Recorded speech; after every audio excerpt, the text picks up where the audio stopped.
Hello, and welcome to the Comedian's Paradise. This is the podcast where we speak to a lot of interesting and amazing people from across the comedy world. Now, today's guest is an absolute beast in comedy.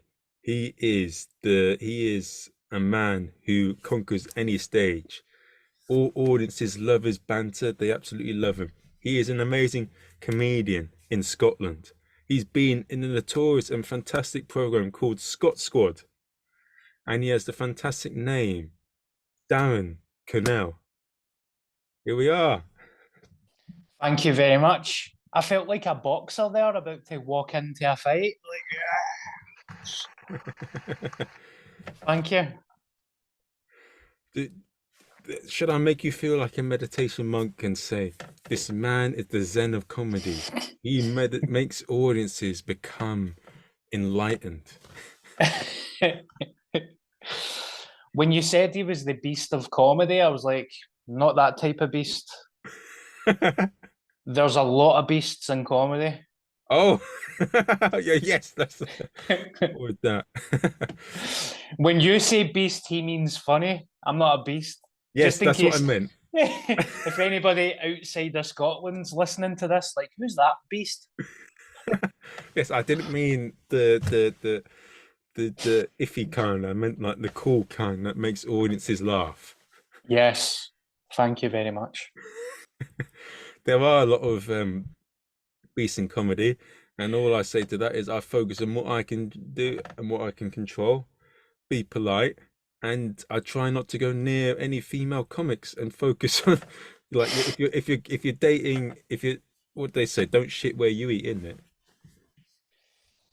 Yeah, here, I mean, we don't want to get into it too much, but I've Yeah. had, you're saying don't go near female comics, and it is hard for females in comedy. I completely understand that. And Yeah. the majority of people that are getting targeted in comedy are females.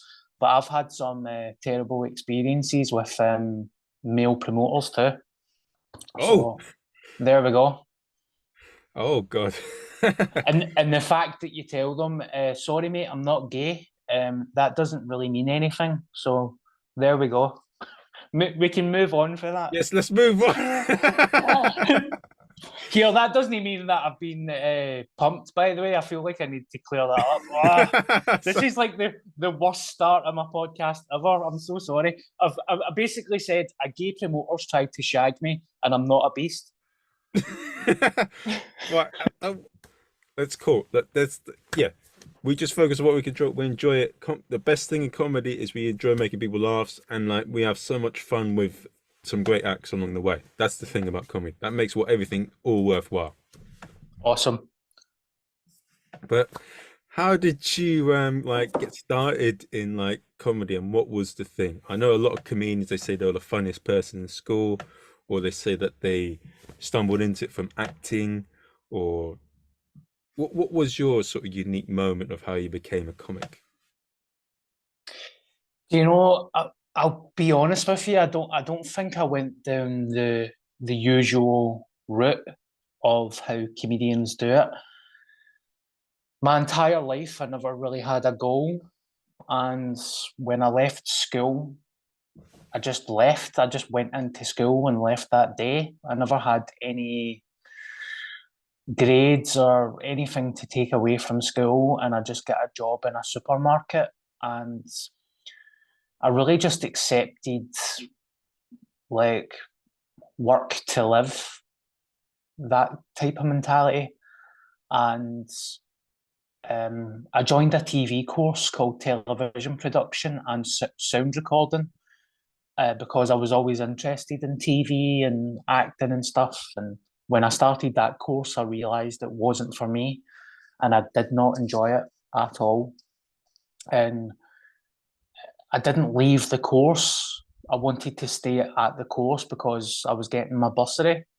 And when I was in the class, I just started being a class clown, really, Oh, out out of pure boredom. I just started trying to make people laugh.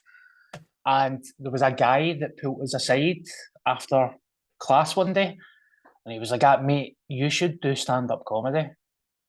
And at that time, I was 18 years old. I never knew that you could get comedy clubs. I was so naive. I lived in such a small little bubble in my life. I couldn't name a comedian outside of Billy Connolly or Eddie Murphy, Richard Pryor. That was it. I couldn't name any other people. And he told me, he's like, that the Stand Comedy Club is in Glasgow. It's open 7 nights a week, and you can go and you can get a spot there. And he planted a seed for me there. As soon as he told me that, it was like a light bulb moment in my head. And I was like, all these crazy thoughts that are just constantly running through my head, I can write it down on a bit of paper. And that's kind of how it started for me. It was a very long stuttering start and how I actually started to eventually gig. I probably started gigging all the time until I was, when I was 24, that's when I started. And before then, I was dropping in and out of doing open spots and really failing miserably at it. But I eventually got there. It's one of the things that would are comedians more thick-skinned to rejection than perhaps maybe other, because we or other performing arts, because we get up on stage so many times, way more than any other, I'd say. I think at the start it's constant rejection, and you're finding your voice and you're struggling and you don't know if you're funny. So I used to be a nervous wee guy. I could never speak to people. I would never start a conversation, and going through that in the earliest start of my life really helped me as a person. It made me more confident. It also made me realise, like, it doesn't really matter how bad you'll do on stage. Life goes on as well. So yeah, I agree with you there. We take a lot of shit, but I think it balances out. Is it? Did you? So I mean, you've done a bit of acting as well, haven't you? I know that you're in Yes. Scot Squad, and a lot. Does that annoy you a bit when people keep mentioning, "Oh, you're in Scot Squad" and all of that, and then you're a comic as well? Do you get people mentioning it when you go on stage afterwards? Oh, I loved you in Scot Squad. Well, yeah, but I don't mind. Honestly, like, my life before stand-up comedy was, I was a trolley boy in Asda, Safeway, and Morrison's. Like, that was my life. I worked there to get money for drink at the weekends with my mates. I never went to drama school. I never done anything like that. I come from a working class family, and when I got Scot Squad, like, it's changed my life. I can say that I'm a self-employed stand-up comedian now. So if anybody shouts to me on stage that, Bobby, or somebody says to me after a gig that they love Scot Squad, or I love it. Like, I'll never ever get bored of it. I'm always grateful for it. I mean, I always wear glasses that are similar to the character. If I wear my contact lenses, I never get spotted. But as soon as I wear my glasses, I always get spotted. I found myself, like, talking to people in the street, like, for 40 minutes. And I'm like, ah, right, mate, I need to go, man. Like, I need to go and pay a bill or meet my mate and stuff. I'm going to be late. But I'll happily talk to people, and it still tickles me, and I'm still grateful for it as well. Hmm. It's do, do are they different in some ways in terms of, like, when you're performing a role, an actor, like when you're being a comic? What would you say is the setup of that and the skills required, would you say? Well, I'm very aware that Scot Squad's a different beast because it's improvised. Scot Squad's an improv show. It's maybe 90% improv. So I know that it's different how they run things. Uh, I think the me being a stand-up comedian has helped me with Scot Squad, and that's how I got Scot Squad. Joe Hewlett seen me do stand-up comedy in a pub one night, and that's why I got an audition. Oh, So stand-up is completely different from Scot Squad because you could get picked up at 6 in the morning. You're getting took into set. You're in a makeup chair for 7:30, and then you're on a set for 9 a.m. They show you a wee bit of paper that says Bobby runs into the station with a jar of pickles, and then they're like, "Yeah, make that funny." So that's quite strange. But after this is the 8th season. After 8 seasons, you kind of get used to it. It's like a muscle memory in a way. did it help in some ways with the stand up? Like, did it help because you're testing different skills, and is the bits from that that you took into your stand up? To Scot Squad. No, from Scot Squad into your stand up when you're on stage. Yes, it's made me fearless of improvising when I'm on stage doing stand-up comedy. I used to be very militant in having a set. I'd still have a set, but it's made me feel like if you forget something or if you dry up, it's made me not as scared. It's also made me not as scared to kind of talk to the crowd, and especially a Glasgow crowd. I invite heckles almost. A lot of my show can just be me getting heckled and putting the heckler down. So I've took all that from Scot Squad. Hmm. I, I've I run a heckler's night occasionally at some of the nights that I run. I find them quite interesting. And before I host, I find it very, if I go into the stage like completely flat, I'm not able to improvise or deal with any hecklers. I have to like maybe do at least maybe half an hour of prep, like writing stuff down, get my mind sharp and punchlines. And do when you're sort of dealing with hecklers, are you able to just deal with them naturally without having to do any sort of prep or any sort of sharpness before you go on stage? I know you mentioned a bit about they are my mates and all that, but do you do any other sort of things to deal with the knobheads?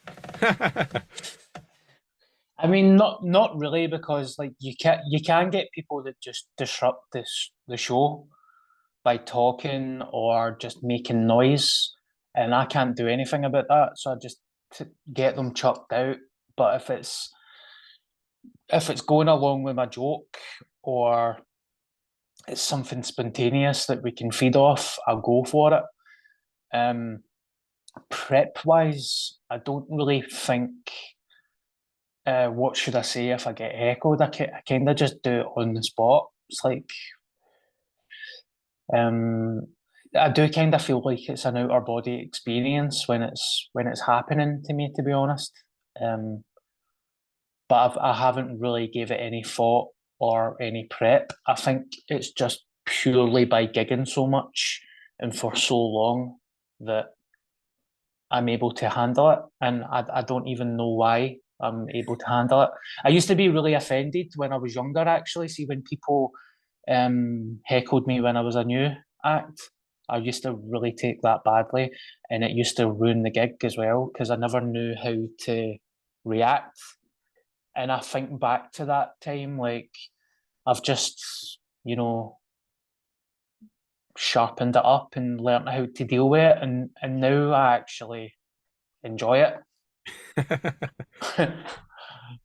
Are you Jimmy Carr sort of level? Do you rip them apart, or are you lighter than the YouTube destroys heckle videos we often see?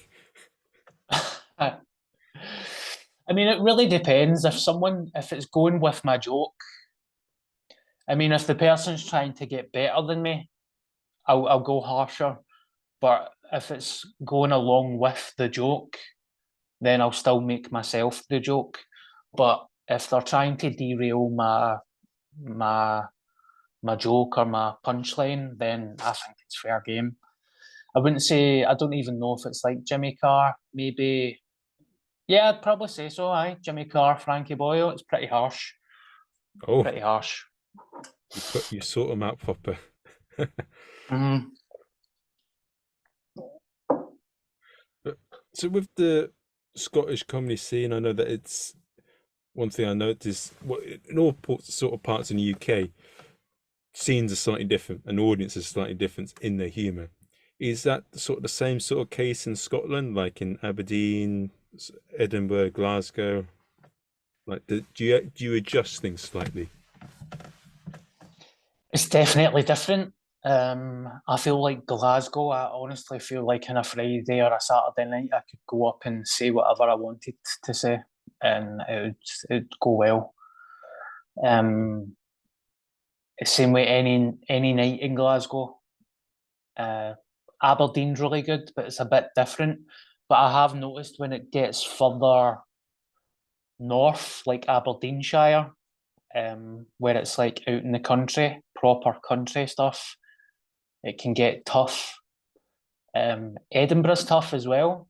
Because sometimes you go into a comedy club, and I mean it's like the Fringe. Like one day uh, I did, I did a gig in Edinburgh, and it was to a room full of African women. There was just there was no men, there was no English speaking people there, and I went up, and in my set, in my comedy, I talk about alcoholism, I talk about ecstasy, I talk about suicide attempts, all that stuff. And I'm standing in front of all these African women, and I just look at the compere, and I'm like, mate, please help me. I don't know what to do. And he was from the back of the room shouting, keep going, keep going. And I was like, I can't keep going. Nobody can understand me. We were saying this to each other in a room full of silence, and I just said, I have to get off stage. So I walked off stage, but I was like doing this to all these African women. I'm so sorry. I'm sorry. So, but that's the beauty of Edinburgh, because I've also did a room full of Australians, and the Australians loved it.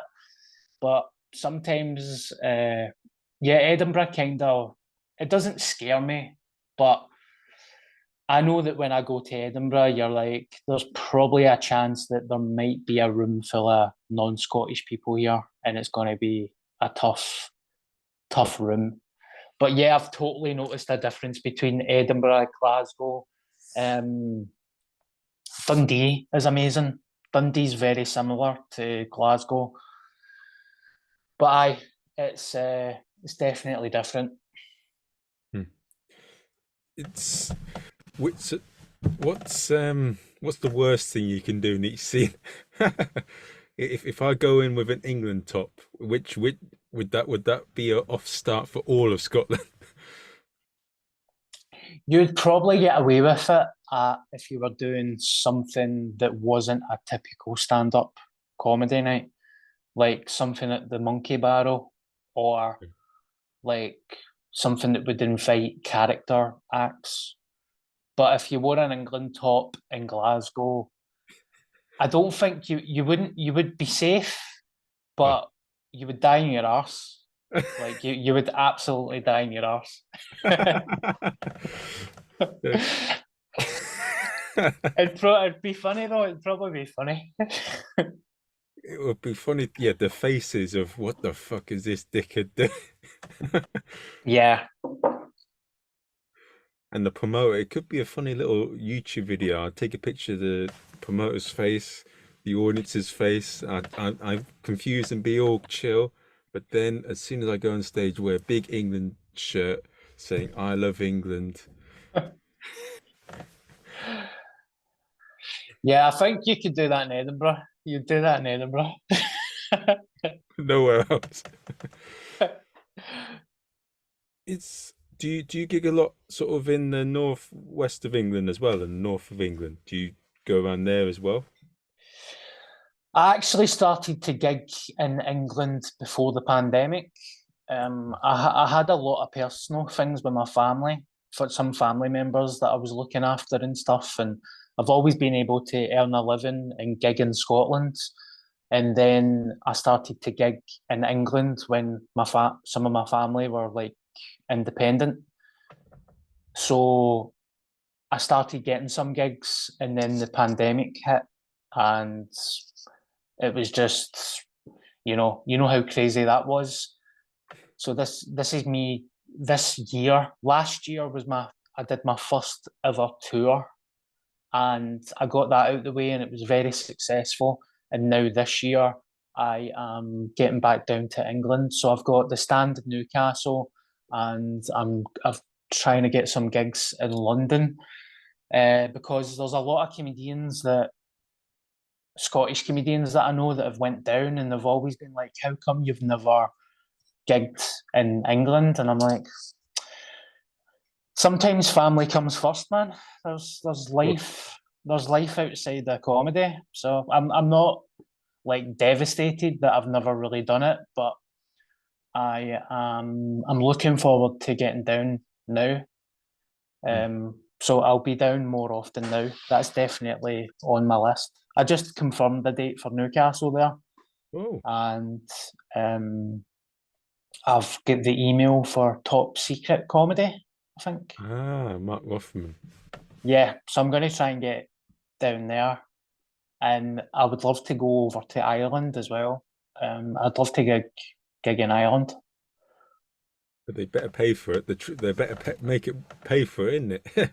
Yeah, you'd probably be better off going over to Ireland and gigging in London than doing the Fringe. That's what I think, anyway. Why would you say that? Is just because it would be more? What makes you say that? It's just that you'd get more. It'd be easy to get an audience. Would you say? I don't know about an audience, but I feel like I think the Fringe is a bubble. Unless you've got this big, massive team behind you that you know that there's going to be agents, promoters, and reviewers in, then I don't really see the point in doing it.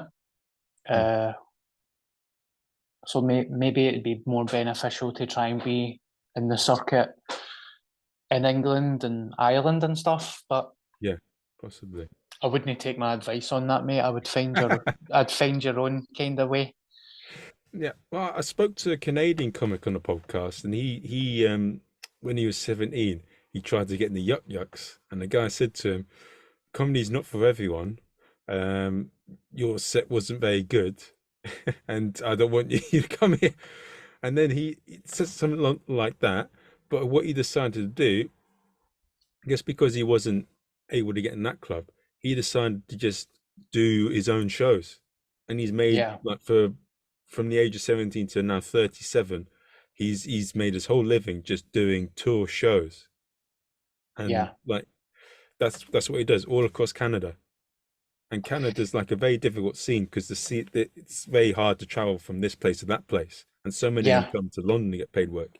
But he was able to break that and just make his full-time living from just doing his own shows. Good on him. And do you know, I'm at a stage in my life, mate. Like, see with the pandemic and all that stuff, I'm very much at this. I'm in a way, I'm glad that lockdown happened, because when I was getting work, successful work, Scot Squad won a BAFTA. When I was selling out solo shows, I was never in the moment.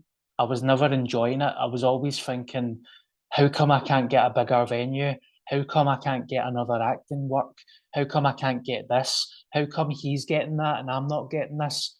And then the pandemic happened, and it's made me very, very grateful for what I've achieved and for what I'm doing.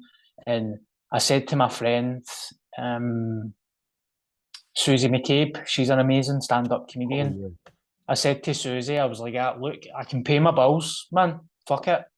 I can pay my bills and I've got a roof over my head, and I'm doing my dream as a job. So I'm not going to look at people that are selling out these massive venues or things like that and get jealous. I'm earning a living, and I'm very happy to be earning that living. And but I'm still looking forward to getting down to London and uh, you know, outside of Scotland, really. Of course. She's a cool lady, man. I messaged her to get on. I was quite happy. She's too busy at the moment to get on, but like she was a lovely lady and she was really polite, and like Gary Little as well. Like you'd think that maybe because they're so high up and all that, that there maybe be a bit of different, but they're really cool and down to earth. See, the people in Scotland that are funny are the you never get a person, from my experience, all the bitter, jealous, and negative people are the people that are not funny. That's it. That's it, man. Gary Little, Susie McCabe, Raymond Mearns, you've got Mark Jennings. All these people have got funny bones. Kevin Bridges, Frankie Boyle, that you never hear about them being assholes. They just do their thing and that's it. It's everybody else that's like, how come I can't get this, or how come I can't get that? And you're like, well, maybe you should just try and be funny. Whoa. Whoa, that is the best put down for that. Somebody said that to me. He's like, how come I can't get in Scot Squad? And I didn't want to hurt the guy's feelings. I was like, mate, you can't even get fucking 5 minutes at Red Raw at the stand. See if you can't get 5 minutes at Red Raw, the stand, then you should be asking yourself some questions, you know? I'm sorry, mate. Sorry. That's fair. But yeah, no, what you said is quite true. I think it's because they've achieved a lot of success. They're confident, and they know that they're funny and they enjoy doing it. So they don't have the animosity that perhaps others have because they can't deal with certain things happening. So the only way of handling that is by having a go at other people. Yes. Yes. And also having self-awareness as well, and being able to accept that sometimes you'll die in your arse and sometimes you'll be shite. And I have went up and I've had some of the most horrific gigs. And when I've like, it makes you question reality. You're like, why am I doing this? I should go to college and get a trade. I should get a job. But you just need to pick yourself up and realize that you win some and you lose some. And when you win some, you enjoy it, and then when you die in your arse, you just learn from it and move on. It's fun. Well, no, not fun, but it's part of the game, and it's just the way it is. It's the Yeah, beast. If you can't handle it, then that's you get out the kitchen. yeah, yeah, But it's a bit like it's a bit like being needy if people don't like you, isn't it? It's just the way it is. Just some people don't like you, some people don't. Who gives a shit? yeah. I'm totally cool with that. That goes to promoters as well. Like, some people don't book you, some people don't like you. I mean, I take. I mean, I don't know if you've ever experienced this, but have you ever seen a promoter or a comedian that no matter where you see them, you might always be shite in front of them? Oh yeah. So I've got a couple of comedians, and I'm like, mate, you're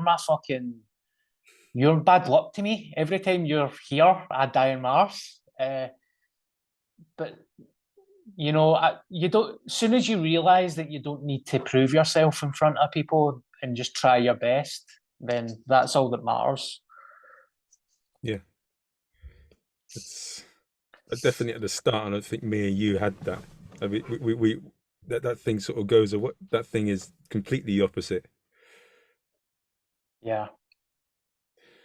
With do you notice any difference in terms of the sort of the banter or the interaction in terms of from the UK and Scotland? Because I've interacted with a few Scottish comedians and they seem quite light-hearted and willing to banter and joke around, perhaps more so than some of the comedians that I encounter from down south. Not all, but some are a bit more held back. Whilst in Scotland, some of you guys seem quite more easygoing to let it all out and be have a laugh. Yeah. I can't compare it to the English circuit because I'm not a massive part of it. But when you're in a green room in Scotland and it's a professional night, it's a great laugh. And uh, you know, some of the car shares to gigs are just, you could have a kids TV presenter, a radio host, then you've got me from Scot Squad, and then somebody else. And then some of the stuff you're saying to each other, you're like, thank God thank God there's not a microphone in here because it's just so vicious. But that you realise that it's a joke and you're just trying to make each other laugh. But I have found that the Scottish circuit can be, there's levels to the Scottish circuit. Like green rooms can be a horrible place to be in. But what I've found is that those horrible green rooms aren't, they're not the Gary Littles and they're not the Susie McCabe's. So it's not all kind of sunshine and lollipops, but it is a good circuit and it's a good laugh. But then you get that from the crowd in Glasgow as well. Sometimes people heckle me and they're talking to me, and in my head I'm like, "Do I know that guy? I feel like I know him or I've met him," or but they're just very over familiar and very friendly.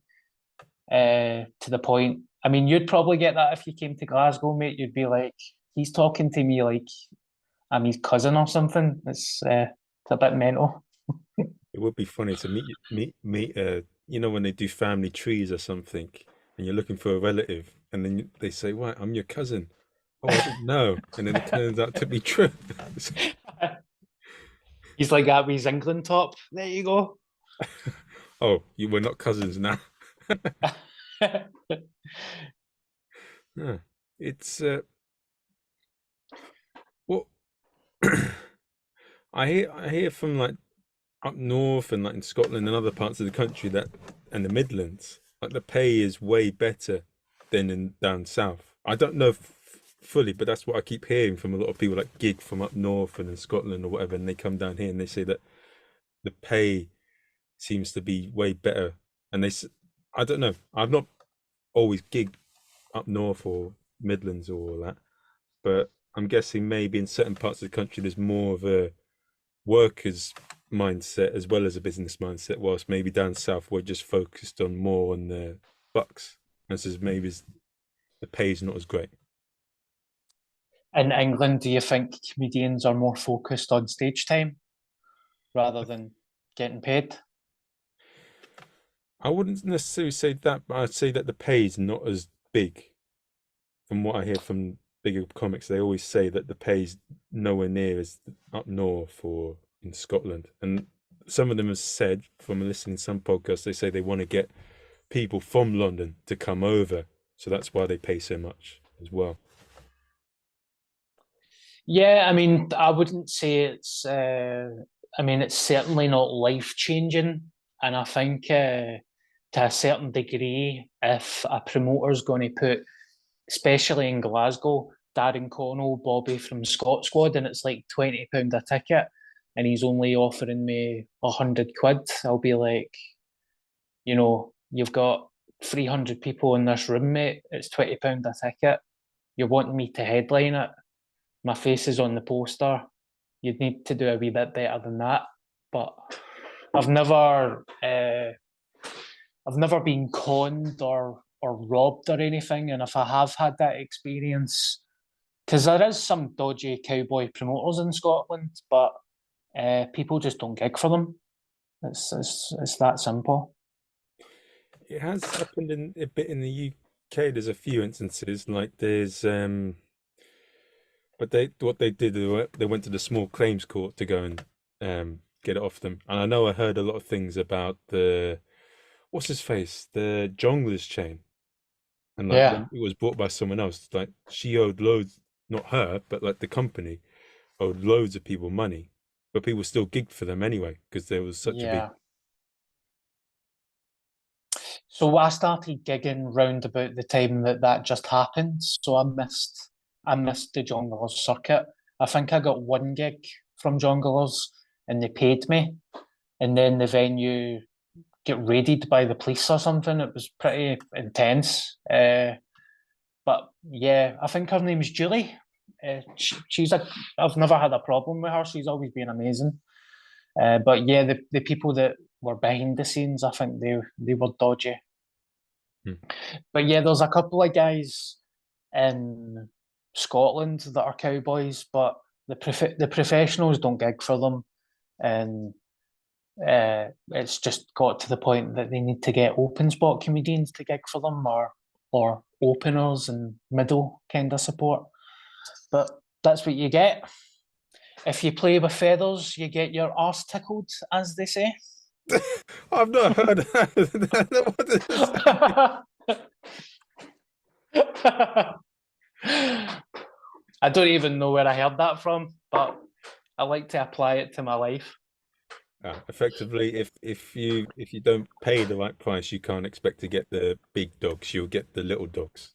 Yeah, yeah. But that's a good phrase. I Might be think that's. I don't know who it is actually. I think it's a Max and Paddy quote. Oh, Max and Paddy. Okay, we always get great quotes from films, don't we? So many Yeah. great films. Do you follow any quotes from movies or TV shows apart from that one? I think you were going to ask me about a quote, weren't you? What's the one that you live by? Yeah. So I'm going to bastardize this, right? Because I heard it. I love the Marx Brothers. Absolutely love the Marx Brothers. And I listened to a podcast called the Marx Brothers Podcast Council. And they were talking about, I've took a note of it, Sid James from the Carry On films. Yeah. Now, I'm not a fan of the Carry On films. I don't find them funny. It's not that I dislike them, it's just not my cup of tea. And I think Sid James, who was obviously a massive actor back in the day, he got a part in a show and he was rehearsing and he wasn't doing good at all. He was very low energy to the point that the producer pulled him aside and was like, James, I don't mean to be cheeky, mate. I know that you're like a comedy god, but I think you're struggling here and I don't think it's going to work. And I think he said something along the lines of a boxer keeps his fight for the ring. And then by the time the show came, he was superb. He was absolutely amazing. So I like that because when I do rehearsing, I've done panto and stuff. I've found myself, and I'm no comparing myself to Sid James. Absolutely not comparing myself, but I have found myself struggling through rehearsing to the point that I'm like, I think I'm shit and I'm not good enough. I've been looking at scripts like totally like what but like all that stuff. And then when it comes to show time, I seem to always kind of do well, but the build up to showtime is really horrific. And when I had a similar situation that when I was doing pantomime, I was really during rehearsal. I was awful. I was awful, and the director was like that. I could kind of feel like he was like, "How the fuck did he get this gig?" And then I just knew in my head by the time the show starts, I'll be good. I know I'll be good. And it happened.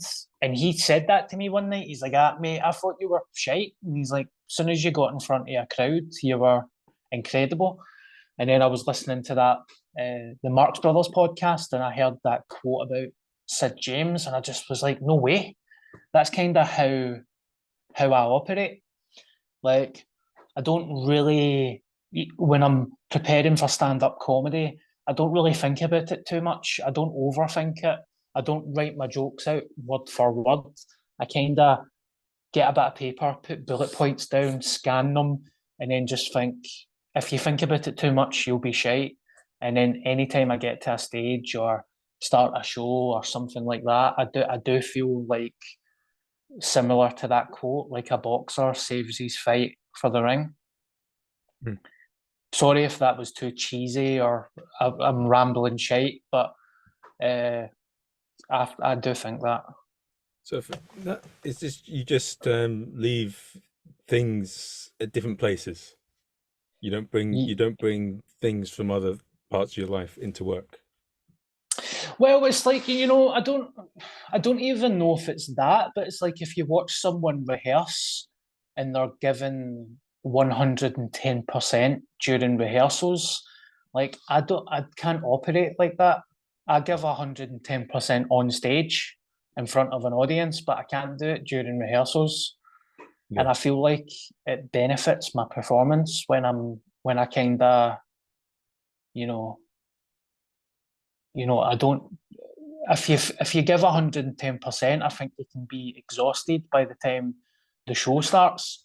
Yeah. Because I'm exhausted after gigs. Every time I do stand up comedy, I feel unwell. I'm sick. I feel sick with like adrenaline dumps and all that stuff. So I'm like, I give so much to stand up comedy that if I'd done that during writing or whatever, I would probably be ill. So I think that's my process, but I think it was something along the lines of a boxer keeps his fight for the ring, and I'm like, yeah, I can that that connects with me somehow. Yeah, makes sense. But that would be quite something. That's one thing I would not want to see in the green room is see so many comics pour their tragic like bringing all their problems like all in one room, telling all this sad stuff because you want to focus on the job at hand. So yeah, I know what you mean. Yeah, yeah. Just focus like you're very business-like when you go into the gigs.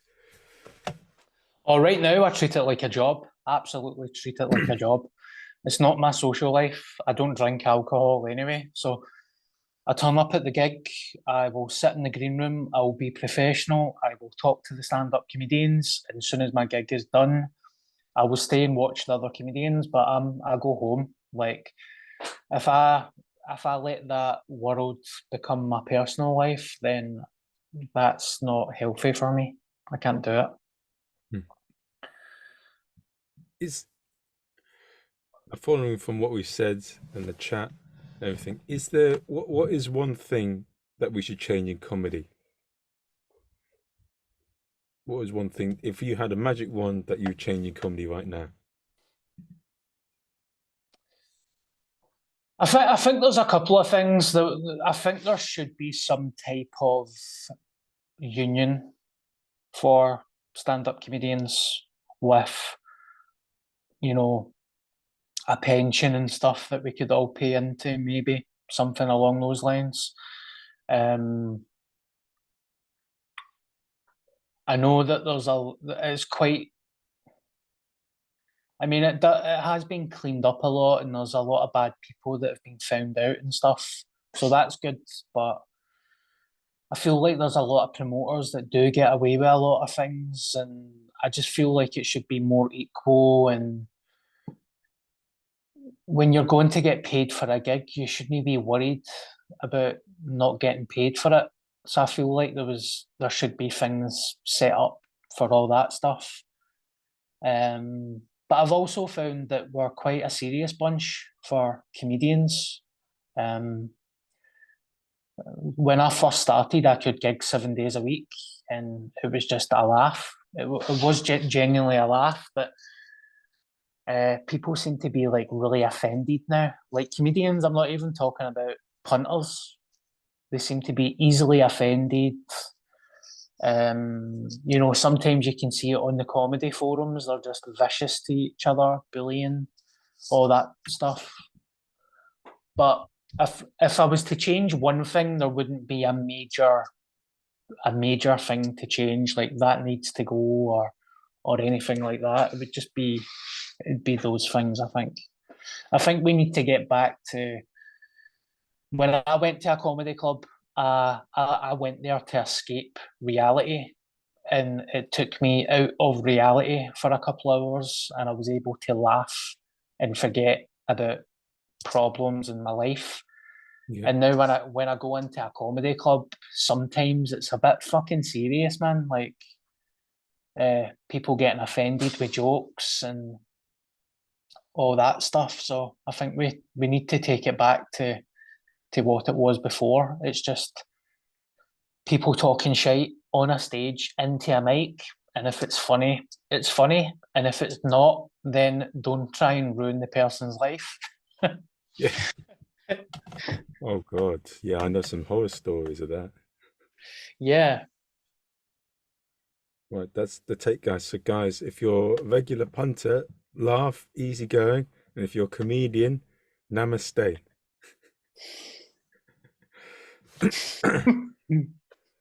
Now, for people that are listening now, how do they find out about you? Do they find you on Telegram, WhatsApp, Patreon, Twitter, TikTok, YouTube?